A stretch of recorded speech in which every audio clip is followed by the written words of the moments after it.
Hi, can I tell you about Immersive Sims? A realm where your choices shape the world, where every interaction feels consequential, where the line between player and character blurs into a seamless experience. In this video, I'm going to explore the evolution of Immersive Sims, dissect their core elements, and please, let me introduce you to an exciting new title that you can play right now. But wait.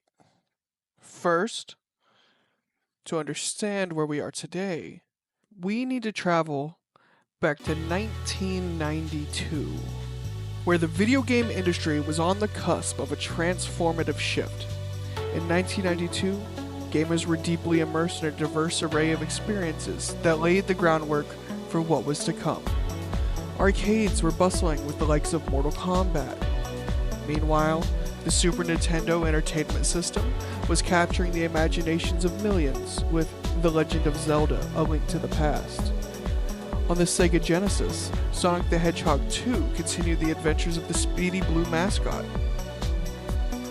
For PC gamers, Doom and Wolfenstein 3D were revolutionizing first-person shooters in their groundbreaking 3D environments and intense gunplay. But amidst these iconic titles, a subtle evolution was brewing. While these games captivated players with their immediate experiences and clear objectives, enter Ultima Underworld. Released in 1992 by Looking Glass Technologies, Ultima Underworld: The Stygian Abyss wasn't just a game. It was a revolution. Paul Neurath, the founder of Looking Glass Technologies, had a vision. In a time where RPGs were predominantly top-down or isometric, Neurath and his team aimed to create something entirely new. Their goal was to build a game where players could explore and interact in a truly 3D space, not just move through the pre-rendered environments. In interviews, Neurath recounted the excitement and trepidation that came with unveiling Ultima Underworld. It was uncharted territory. They didn't know if it would work or not. However, when it was revealed, his co-worker, Warren Spector, has been cited in saying, "Do you not realize the entire world just changed?"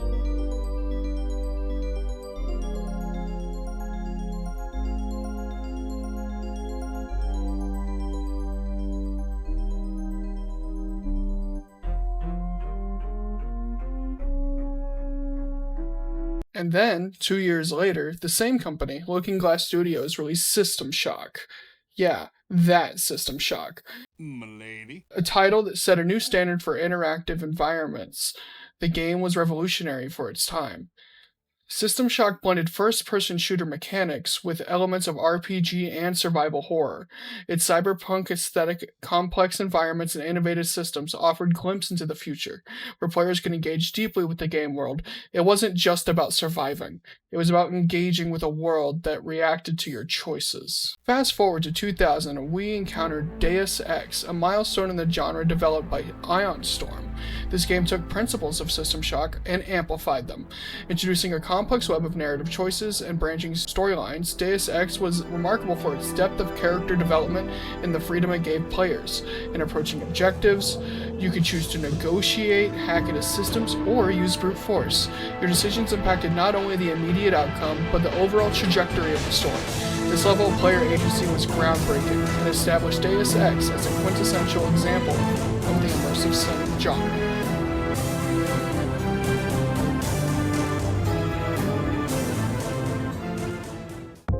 And after that, immersive sims reached mainstream status. Games began to flood in. Games like BioShock for its psychological horror. Games like Dishonored for its supernatural powers. Prey for its science fiction space station setting. The Outer Worlds for its humor and relatable characters. And that brings us to today. Immersive sims have largely fallen off in AAA developers' eyes, in lieu of microtransactions and battle passes.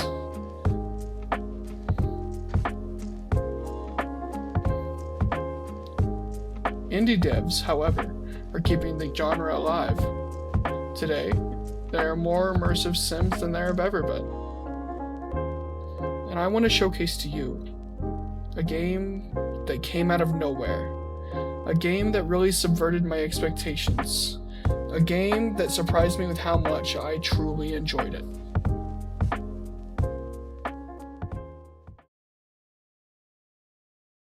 For so long, there was nothing.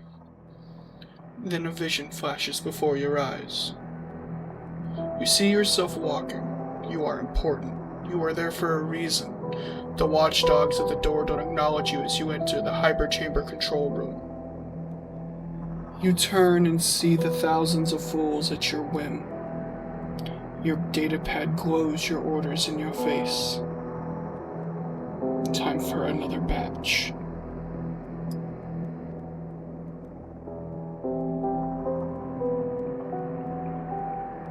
Your eyes open. Whoever that was, it wasn't you. You're in a hospital bed. Suddenly, a woman with a white medic shirt approaches you. Beyond her, you see rows of other medical beds full of people in a near comatose state. You assume that just moments ago, you shared their fate. She mentions something about an off-world infirmary. Your mind races, but you have answers for that later. She then asks you to get up and do an eye test. After some hesitation, you comply.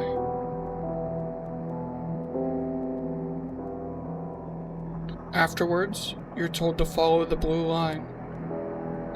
The blue eyes of the watchdog stares as you pass. Everything is futuristic. Everything is different. The blue line leads you to an office where a woman sits. She asks if you want the short or the long version of the presentation. The presentation she's given hundreds of times. And then she says the name of the planet.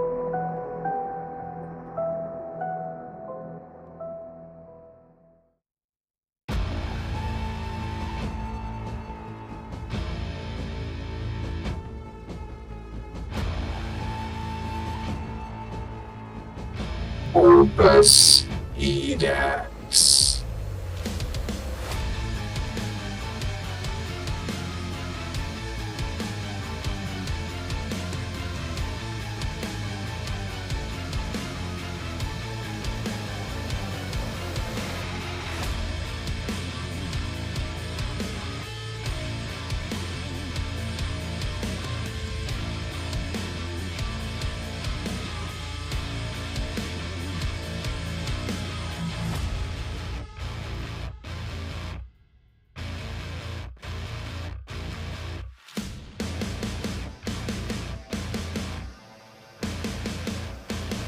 CORPUS EDAX is a melee first-person RPG made by one person.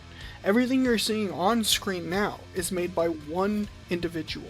Backed by an Indiegogo campaign back in 2023 that raised $12,000, Luis Bento, or Epic McDude, worked on CORPUS EDAX full-time. CORPUS EDAX is a game that responds to you and your actions.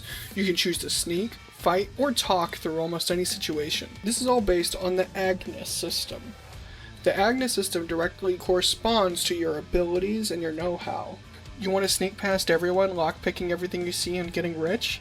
Invest in nerd and lockpicking for that, and athletic and stealth to help you skulk around.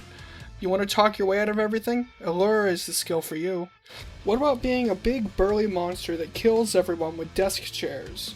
Strength, grit, technique, and combat. Let nothing stand in your way. From this point on, I'm no longer going to use a script.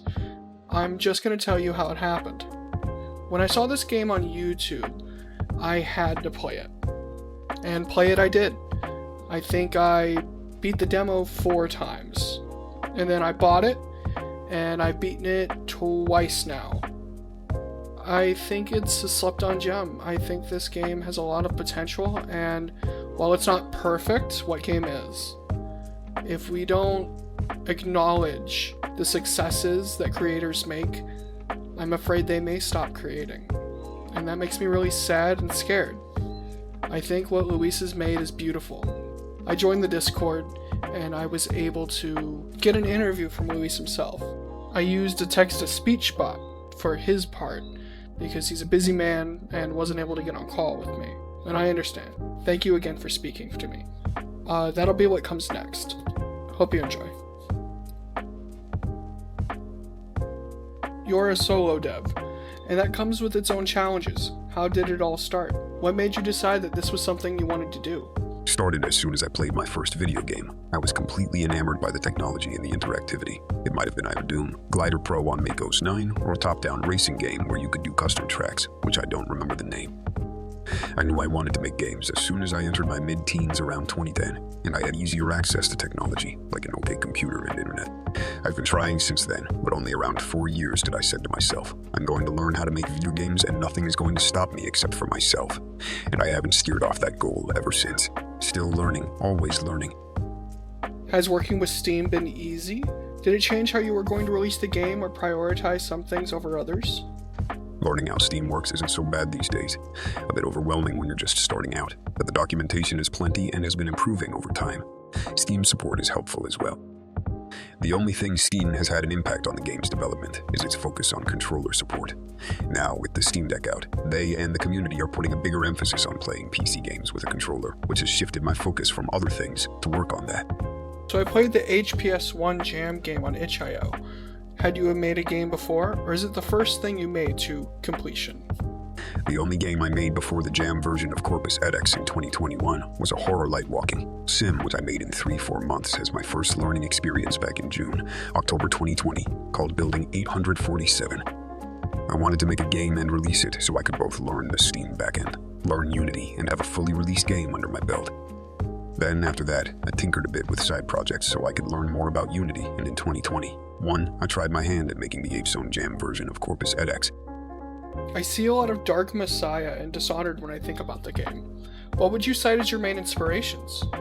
My main inspirations for CORPUS EDAX were definitely Dishonored, Deus Ex, Human Revolution, Fallout, and Dark Messiah, with Dark Messiah taking over the combat inspiration. I know some people have the impression it was inspired by Chronicles of Riddick or Half-Life 2, but I've never played those games. I only played the demo for Assault on Dark Athena. However, it was nice to read that, since it means I'm doing something that professional game developers also did. That's crazy to me. What about the story? It seems really original in concept, and it's a breath of fresh air. Could you attribute anything else to the game setting? First, thank you for your kind words, and I'm glad you liked the story. I'm not sure where the main inspiration for the story came from directly. Hardly anything I think of is original, but I'm sure there's some game that's similar enough that's hiding away in my subconscious. I do notice a lack of voice acting in the game. Is this on purpose to achieve the retro feel, or is it one of the many challenges a solo developer has to face? Lack of voice acting is definitely not a creative choice. It's just what it is when you work on something alone for the most part on a shoestring budget. Living frugally, I barely had enough for myself for a year and a half after the Indiegogo campaign. I grossly underestimated what was needed to make a good video game. But a lot of people offer to do voice acting for free or even work for free on other aspects of the game. But I don't like having people work on a commercial product for free. Time is valuable and people need to be compensated for it, so I had to turn down a lot of help based on that principle. The music of the game is a highlight. Who is the artist or artists involved in the product? Why them? What were the inspirations? Save for a couple of songs, all of the ambient music was made by my brother, Nuno Bento. Other than my brother, there was a custom song that I requested from Grindbeard, an Ebon Goth industrial artist, that plays during the Forever nightclub level. It's an acidy song that I really loved how it turned out. He wrote lyrics for it, and it all ties together. It's brilliant. There's also another artist called Jivlaya that has a copyright, free song called Faith that I used in that level, which is amazing. If you could send a text to yourself when you decided to start this project, what would you say? That's an awesome question. My text would be, hire someone to figure out the save system for you and delay the game as much as you want. Although if I had hired someone to work on the save system, maybe I wouldn't have to delay the game as I would have been able to work on literally everything else instead of being stuck figuring the worst aspect to work on for months. Oh, also, you will get carpal tunnel syndrome in your left hand. Don't work 15 hours a day. What's next? Are you going to continue to update and refine CORPUS EDAX? Maybe add some new game modes? I think an infiltrate and eliminate game mode similar to the Arkham games would be fun, personally. You could make it update points between areas, kind of like a roguelike game. Are you planning on working on anything else? After destroying every bug in the game, and once I stopped feeling physically ill by looking at the project in Unity, I do plan on expanding the game. Your idea is close to one I had in mind, as well as some side quests for the Salvation members. But I won't expand much on this since I don't know what I'll do in the future, in terms of more content for the game. Outside of Corpus EDAX, I have around 3 ideas that I need to choose which one to pursue. But I may be a masochist since I have this burning desire to work on another RPG, a vampire, themed one. I know this one will be bigger, so I think I won't make this one until I have more means, budget, and maybe someone else to work on models, textures. What features in the game are you interested in implementing that you haven't yet? How much time did you dedicate to development?